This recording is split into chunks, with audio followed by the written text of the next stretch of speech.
judgment in the matter of Abbasi and another against Newcastle-upon-Tyne Hospital's NHS Foundation Trust and Hastrop against King's College Hospital NHS Foundation Trust. When gravely ill children are being treated in hospital, disagreements sometimes arise between the parents and the clinicians treating the child as to whether life-sustaining treatment should continue to be provided.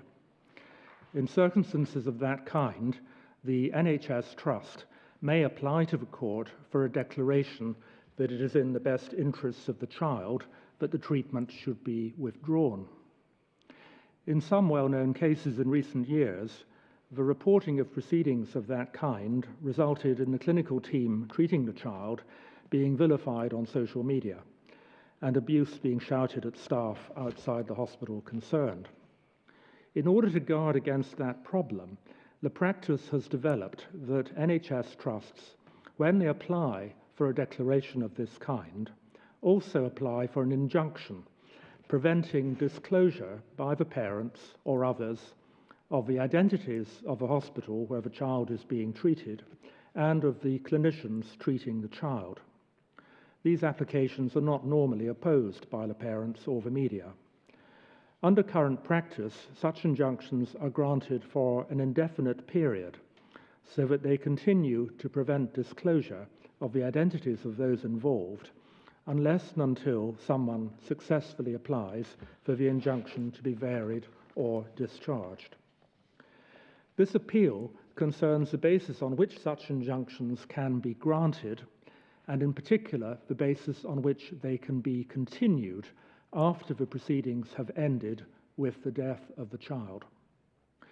In the two cases under appeal, the court granted injunctions on the application of NHS trusts at the outset of the proceedings. The children died sometime afterwards, one of the children in 2018 and the other in 2019. Some considerable time after the children had died and the proceedings came to an end, the parents applied to be released from the injunctions. They wanted to be able to tell their story about what had happened to them and their child, and to be free to name and criticize the clinicians who had treated their child. The NHS trusts opposed the parents' applications, primarily on the ground that making public the clinicians' names would expose them to harassment and abuse. At first instance, the president of the Family Division held that the injunctions should be continued. The Court of Appeal disagreed and ordered that the injunction should be discharged, but stayed its order, in other words, suspended it, to allow time for an appeal to this court. The trusts now appeal to the Supreme Court, which continued the stay pending its decision of the appeal. The Supreme Court unanimously dismisses the appeal, but for reasons that differ from those given by the Court of Appeal. The Court holds that the High Court can grant an injunction of this kind on the application of an NHS trust where that is necessary to protect the child's interests or to protect the administration of justice. However, it cannot continue the injunction on that basis after the child has died and the proceedings have come to an end. So if the injunction is to be continued, it must be on some other basis. The High Court also has jurisdiction to issue injunctions in order to prevent interferences with NHS trusts' performance of their functions. However, that basis of jurisdiction has not been relied on in these proceedings, and the evidence does not in any event demonstrate any continuing risk to the trust's performance of their functions. The High Court also has jurisdiction to protect the rights of the clinicians themselves, not to be subjected to harassment and abuse. But those rights should be asserted in proceedings brought by the clinicians. The clinicians' rights cannot be asserted on their behalf by NHS trusts, at least in circumstances where there is no reason why they should not be asserted by the clinicians themselves, as is the position after the child has died and the immediate emergency has passed. The court also observes that since the risk of harm to the clinicians is likely to decline after the proceedings have ended, a reasonable duration for an injunction will usually be until the end of the proceedings, and if they end with the child's death, for a subsequent cooling off period. In the event that a continuation of the injunction is sought beyond the cooling off period, the need for any continuing restriction of freedom of speech must be established convincingly. It was not established convincingly by the NHS trusts in these cases. The injunctions have remained in place until now because, as I explained earlier, this court granted a stay of the order made by the Court of Appeal. We have been asked by the NHS trusts to continue the stay for a further 21 days to allow time for the clinicians to seek advice about their position, but we declined to do so, as we can see no proper legal basis for us to impose any further restriction on freedom of speech in these cases. Judgment in the matter of 4 Women Scotland against the Scottish Ministers. When we announce our decision in this case in a moment, some people here will be pleased and others will be disappointed. Whatever your feelings may be, please respect the dignity of these proceedings by remaining silent until the court has adjourned. Lord Hodge will explain the decision of the court. The principal issues raised on this appeal are questions of statutory interpretation. The 2 United Kingdom statutes which we are interpreting are the Gender Recognition Act 2004 and the Equality Act 2010. The court is well aware of the strength of feeling on all sides which lies behind this appeal. On the one hand, women, who make up 1/2 of our population, have campaigned for over 150 years to have equality with men and to combat discrimination based on their sex. That work still continues. On the other hand, a vulnerable and often harassed minority, the trans community, struggle against discrimination and prejudice as they seek to live their lives with dignity. Lesbian women who have historically suffered marginalization because of their sexual orientation have entered the debate. It is not the task of this court to make policy on how the interests of these groups should be protected. Our role is to ascertain the meaning of the legislation which Parliament has enacted to that end. The central question on this appeal is the meaning of the terms woman and sex in the Equality Act 2010. Do those terms refer to biological women or biological sex? Or is a woman to be interpreted as extending to a trans woman with a gender recognition certificate? By that I mean a person born male who now possesses a gender recognition certificate amending her gender to female, and sex to be interpreted as including what I will refer to as certificated sex.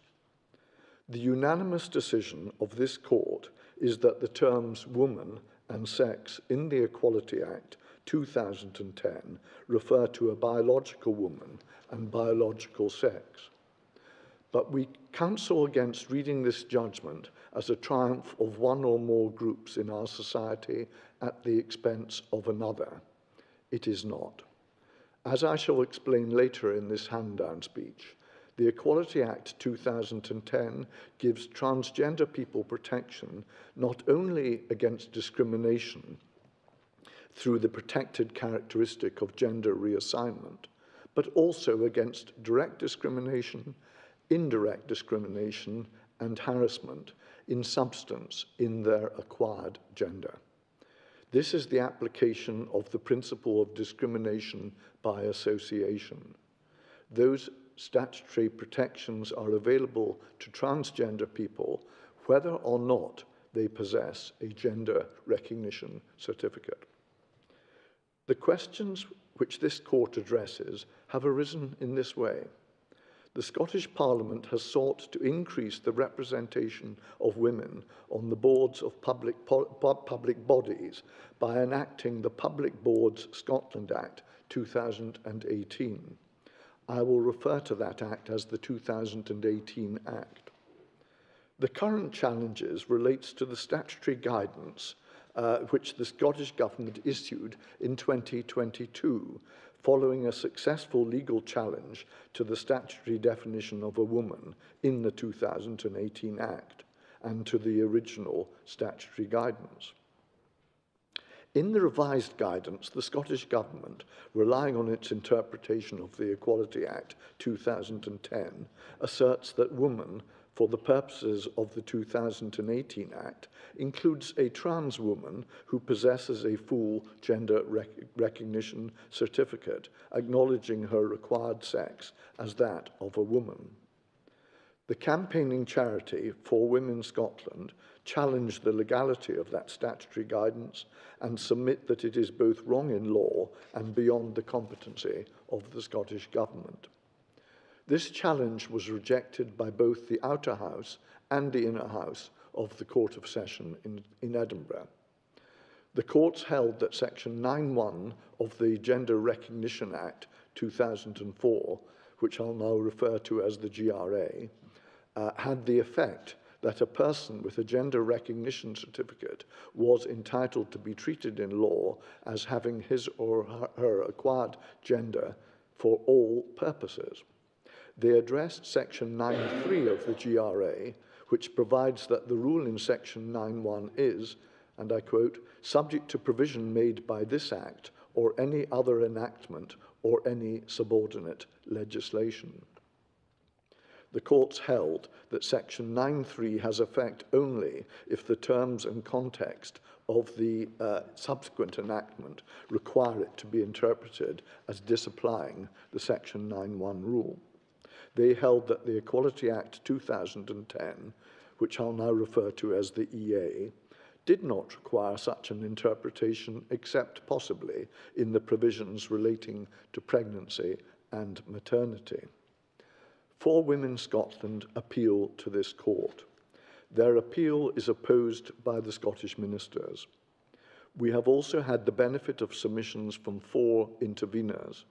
First, there is Sex Matters, a campaigning charity which argued cogently for a biological interpretation of the words woman and sex in the EA.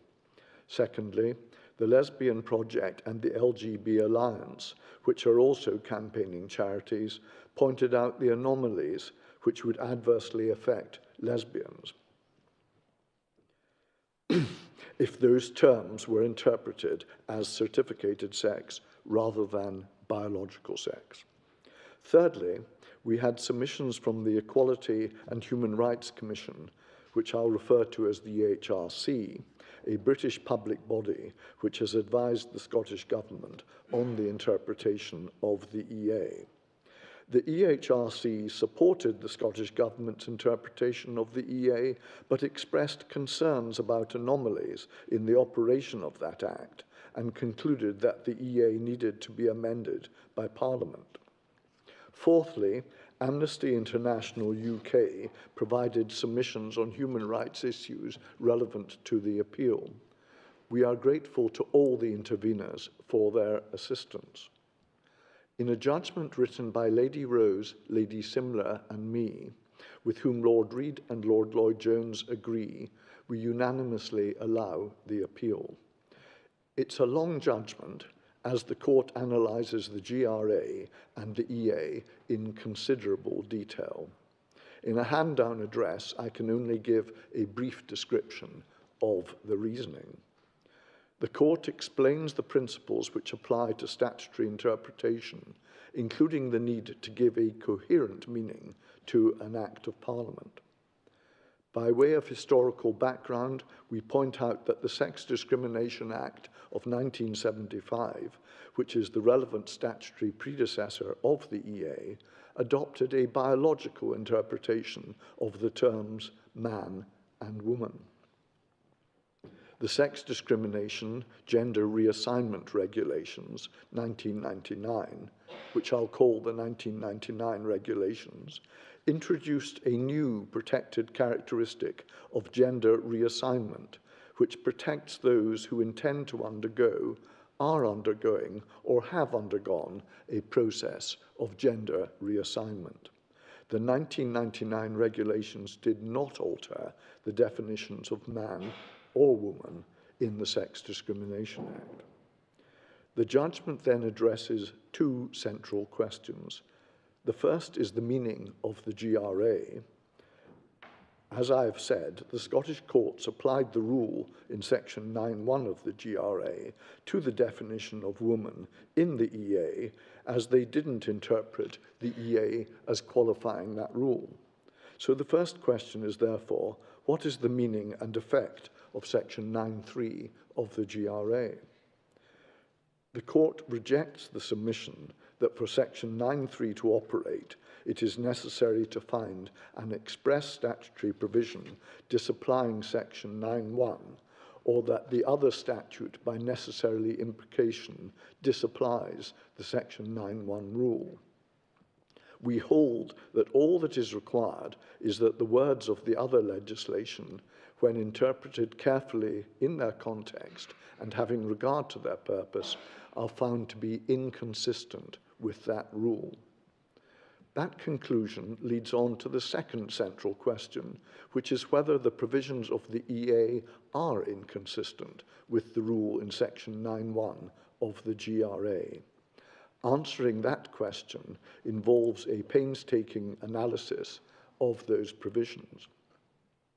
Having conducted that analysis, which takes up the majority of our judgment, the court has concluded that the provisions of the EA are inconsistent with the rule in section 9.1 of the GRA. We have summarized our reasoning in paragraph 265 of the judgment. The principal elements of our reasoning can be summarized in the following 9 points. First, the EA enacts group-based protections against discrimination on the grounds, among others, of sex and gender reassignment, and imposes duties of positive action on employers and others. Secondly, the EA must be interpreted in a clear and consistent way so that those on whom the Act imposes obligations can identify the groups which share a protected characteristic. Thirdly, interpreting sex as certificated sex would cut across the definitions of man and woman in the EA, and thus the protected characteristic of sex, in an incoherent way. It would create heterogeneous groupings. Fourthly, as a matter of ordinary language, the provisions relating to sex discrimination, and especially those relating to pregnancy and maternity, and to protection from risks specifically affecting women, can only be interpreted as referring to biological sex. Fifthly, we reject the suggestion that these words can bear a variable meaning, so that in the provisions relating to pregnancy and maternity, the EA is referring to biological sex only, while elsewhere it refers to certificated sex as well. This undermines the coherence of the statute. Sixthly, the interpretation favoured by the EHRC and the Scottish ministers would create two subgroups within those who share the protected characteristic of gender reassignment, giving trans persons who possess a gender recognition certificate greater rights than those who do not. Those seeking to perform their obligations under the Act would have no obvious means of distinguishing between the two subgroups to whom different duties were owed, particularly since they could not ask persons whether they had obtained a gender recognition certificate, as that information is private. Seventhly, the certificated sex interpretation would also seriously weaken the protections given to those with the protected characteristic of sexual orientation. for example, by interfering with their ability to have lesbian-only spaces and associations. Eighthly, other provisions will function properly only if sex is interpreted as biological sex. Those provisions include separate spaces and single-sex services, including changing rooms, hostels, and medical services, and communal accommodation. And ninthly, similar incoherence and impracticability arise in the operation of provisions relating to single-sex characteristic associations and charities, women's fair participation in sport, the operation of the public sector equality duty, and the armed forces. Standing back, we note that the EHRC has advised the United Kingdom government of problems created by the certificated sex interpretation of the EA. Those problems include several matters in the 9 points which we have described. In our view, the absence of coherence within the statute and the practical problems which arise demonstrate that that interpretation is not correct. It follows that the interpretation of woman in the Scottish Government guidance on the 2018 Act is incorrect, and the challenge to that guidance succeeds.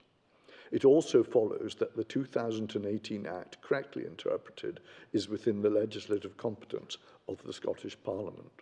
Finally, as I flagged up earlier, the correct interpretation of the EA as referring to biological sex does not cause disadvantage to trans people whether or not they possess a gender recognition certificate. Trans people have the rights which attach to the protected characteristic of gender reassignment.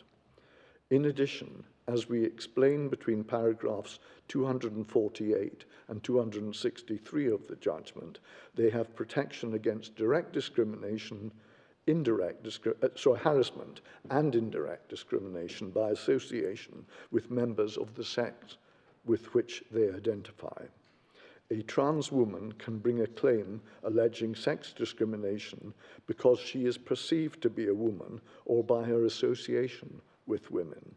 It is now well established that direct discrimination because of a protected characteristic encompasses not only cases where the complainant affected by discrimination has the protected characteristic in question, but also where the discriminator perceives that the claimant has the characteristic or in some way associates the complainant with the protected characteristic.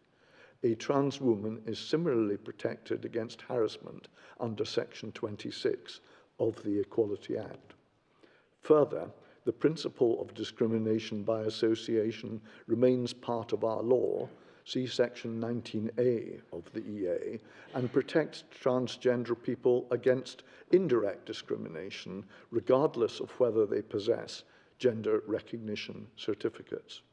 A certified sex reading is not required to achieve any relevant purpose in relation to indirect discrimination. For these reasons, the court allows the appeal. The court will now adjourn.